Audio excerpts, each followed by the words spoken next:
What's up, guys? Security Guard Financial Education. Let's get into it. This is where we teach personal finance and investing. My motto is, I want to see your paychecks do more. I live by that motto.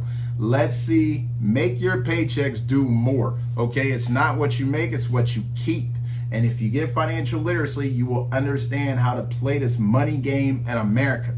Guys, security guards make good money.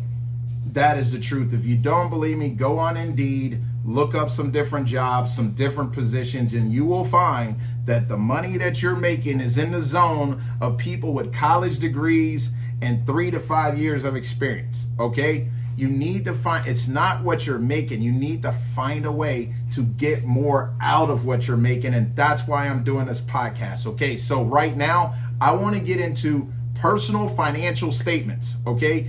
Please understand this, because when you understand this, you will be able to paint a picture of where you want to go. Okay? If you ever stayed in a hotel and you go into a hotel room and you close the door, usually it's right there on the door, on the other side of the door, and it's a fire plan. And it says, in case of a fire, you run down the hall, you take this left, you go down the stairs and get out of the building. Okay? That's a plan. They give you that plan going in. So if something goes on, you already know where you stand and you have a plan. Your personal financial statement tells you where you are at all times. Okay? Now, the personal financial statement is a document that outlines an individual's financial position at any point in time based on their assets and liabilities. Okay? Assets and liabilities. The statement typically includes general information about an individual, such as their name, address, and a breakdown of their total assets and liabilities.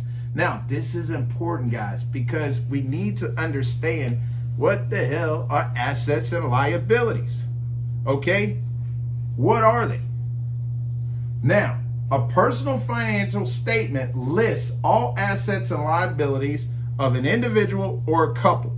So if you married, shacking up, or you the Lone Ranger, your personal financial statement will tell you where you are with your money at any point in time. You need to understand this. Every day you should know what's in the bank, what needs to go out, and what's coming in. What's in the bank, what needs to go out, and what's coming in. Every day you need to know your numbers of your house. If not, your wife got to know these numbers of the house. All right? So, an individual's net worth is determined by subtracting their liabilities from their assets. Let me say it again. Your net worth. Everyone has a net worth. Whether it's negative or positive, you have a number. And your net worth is determined by subtracting your liabilities from your assets. The wealth stack assets. Rich people stack assets.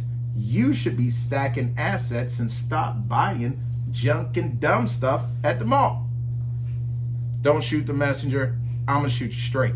Stop buying dumb stuff and start building assets. This will make you wealthier. So then you can go buy dumb stuff. But you cannot be going paycheck to paycheck, week to week, month to month, feeding your desires. All right, we got to grow up and get mature a little bit and start building this wealth and money so we got some extra that we can spend. Okay, net worth can fluctuate over time as your values of your assets and liabilities change. Are we understanding that? Personal financial statements help track wealth, goals, as well as applying for credit. So when you're tracking this stuff, you're understanding, hey, I'm getting wealthier. My assets are growing. Hey, my liabilities are going down, or my liabilities are going up and it's bringing my wealth down a little bit because I have to pay down these liabilities. It helps you understand the dance that you're in and where you need to focus your attention to increase the wealth and lower the liabilities. You understand what I'm saying? Also, income and expenses may be included in a personal financial statement, but they're generally placed on a separate sheet referred to as a personal income statement. Guys, you get your pay stub. Your pay stub has a lot of data on it. It's letting you know how much you made, what was taken out, and why. Okay? Whether they're taking out FICA, Social Security, whether they're taking out for your 401k, your retirement plan, that's a positive. You need to be able to track that information. So the moral of the story is we need to set up and establish personal financial statements so we can track where we are. Okay? Assets, liabilities. Okay, we're going to subtract our liabilities from our assets and we're going to get a wealth number and it's going to let us know where we are. All right, that's personal financial statements. Put it in the forefront of your mind. Get you a piece of paper and a pen. Get you a spreadsheet. Jump on Excel on your computer. Whatever it takes, track your numbers weekly. Okay, know how much you make. Know how much you spend.